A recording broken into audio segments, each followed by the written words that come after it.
বেটা তুমি গোটেই ৰাতি ক'ত থাকিলা? দেউতা মই লগৰ এটাৰ ঘৰত পঢ়িবলৈ গৈছিলোঁ। মিছা কথা কিয় কৈছা? নহয় দেউতা, মিছা কথা কোৱা নাই। মিছা কথা ক'ব নালাগে। তুমি পঢ়িবলৈ এৰা 4 বছৰ হ'ল। তুমি এতিয়া চাকৰিহে কৰা। নিচাৰ জালত পাহৰিয়ে গ'লা নি চব?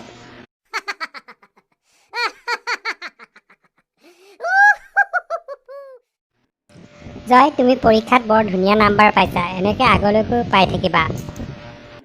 হয় ছাৰ, আপুনি আগলৈও আংকুলৰ প্ৰেছত পেপাৰবোৰ প্ৰিণ্ট কৰাই থাকিব ছাৰ।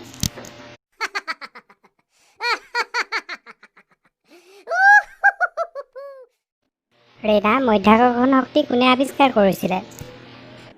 নিউটনে ছাৰ। Very good. নিউটন গছৰ তলত বহি থাকোঁতে আপেলটো নপৰাহেঁতেন, মধ্যাকৰ্ষণ শক্তি আৱিষ্কাৰ নহ'লহেঁতেন। তেতিয়া কি হ'লহেঁতেন বাৰু? হয় ছাৰ, আপুনি ঠিকেই কৈছে। নিউটন গছৰ তলত বহি থকাৰ কাৰণে মধ্যাকৰ্ষণ শক্তি আৱিষ্কাৰ হ'ল। আমাৰ দৰে এনেদৰে ক্লাছত বহি থকাহেঁতেন মধ্যাকৰ্ষণ আৱিষ্কাৰ নহ'লহেঁতেন।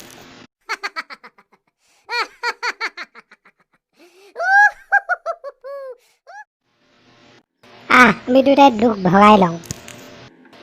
কেনেকৈ ভগাই ল'বি? তই আঙুলিটো দৰ্জাত দে আৰু মই চেপি দিওঁ, তাৰপিছত দুইটাই একেলগে চিঞৰিম।